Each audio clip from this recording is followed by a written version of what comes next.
After dominant performances from both points leaders at Homestead, the Continental Endurance Series arrived at Laguna Seca with a possibility of 2 champions being crowned before the final race. When the cars lined up on the grid, Dan Rash took his typical pole position, while Eric Smith grabbed second.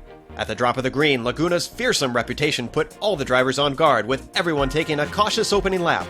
This, combined with Eric Smith and Russell Clayson dueling, allowed Dan to pull a Vettel and gap the field significantly. Rash was clearly pushing hard early on. Meanwhile, in ST class, Ayrton Ellis topped qualifying with Stefan Overgaard completing the front row.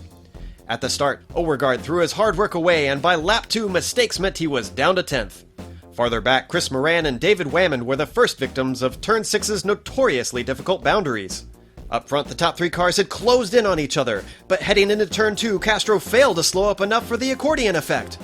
In GS class, Arthur Hermont found Laguna Seca's tire management to be just beyond him, and around he went in Turn 2.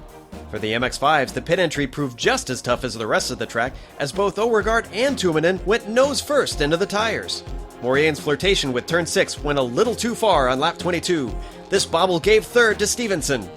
The very next lap, Rash approached ST leader Ellis, but miscommunication caused the Frito-Main Mustang to collect the back bumper of the Miata. In a brilliant bit of opportunism, Stevenson used the chaos to slip by both Castro and Ellis to take the ST lead. But Stevenson only held it for a lap as he elected to pit the next time by. On lap 26, Castro did likewise and jumped Stevenson for first. It became a game of who makes the least mistakes as first James spun in turn 11, then Ayrton held on for dear life after an off at 6. Finally, on lap 36, Ellis repeated the error, and it was all Stevenson needed for his number 11 car to cruise into second. Meanwhile, the GS race seemed sewn up, with Dan Rash having extended his lead to a whole 30 seconds. Farther down the standings, Nicholas Bailey went into turn 5 too hot and paid the price in car parts. By the time the checkered flag came out, the blue and white number 35 Mustang had held his gap and crushed the field. Eric Smith followed him home for his second podium, and Clayson pulled up third. The win meant Rash claimed the Season 3 championship with a race to spare. On the ST side, Stevenson did his best to make inroads on Castro, but the pace seemed too closely matched for him to run him down before time would run out. But with a mere 7 minutes left, Castro had a moment in turn 6 and went broadside into the barrier.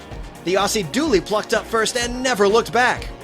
His third win of the season sealed up his second championship in his CESCS career. Behind him, Ellis and Castro's battered cars took second and third respectively. Now that the top spots are claimed in both classes, the teams have driven clear across the country, from the sandy hills in California to the beautiful greenery of Connecticut. A bullring-like layout awaits the drivers and will likely make some of them see red, but someone must come out on top as we wrap up Season 3 at Lime Rock Park.